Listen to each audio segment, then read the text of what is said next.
Welcome to King's Cross. What an absolutely freezing cold evening it is. Just had a fantastic drive down from Newcastle down to King's Cross. Just about to work the 1700 back up north, back up to Newcastle. So as train drivers, we're always looking out for things on the line, infrastructure issues and stuff like that. So one of the things we do have to look out for, which is really important, the overhead wires there that you see there behind me. There's tons of the stuff, and there's so many things that can actually go wrong with it. And it's part of just a vigilance, looking out for it.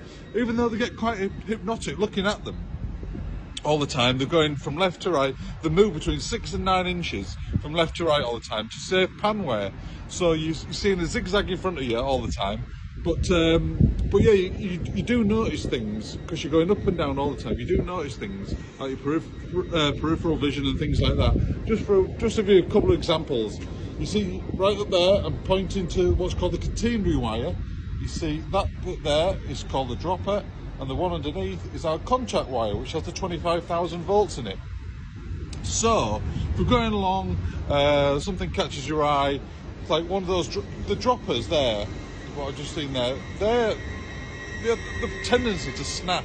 They're under that much pressure from going on. It's got a Lner service there leaving. I'm just going to show you, but when the train goes underneath, it pushes it up slightly, the wires, and then they drop, and it gives a bit of a vibration through the contact wire, and the whole thing just absolutely moves. The metal fatigue on them is absolutely immense. So some of those can pop and split and fall off, and it's just up to us to notice them, and because like I say, Network Rail do checks on things like this, but it's our eyes and for us to report if we can, and it's just helping the system out. So what we would do if we saw one of those out, we would just get the nearest stanchion number.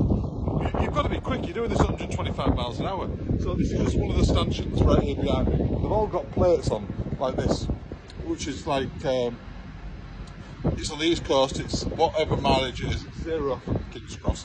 That's where it starts. It goes up in kilometres from then on, and that's the stanchion number within the section that they have. So if you get one of them missing, we just have to kind of report it at the first given opportunity. And but if they get 2 of these out, you not have to stop. You have to report it to the signaller immediately, because just happened to me this week. The contact wire just hangs low, so when the train's going underneath it just gives it a bit more bounce up, and then the metal fatigue going on is just going to make them all pop, which brings the wires down, and absolutely nobody wants that whatsoever.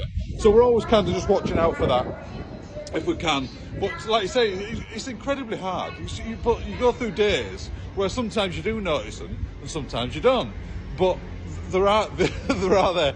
But I've just had a bad week of it this week, so I've reported 2 lots of them this week.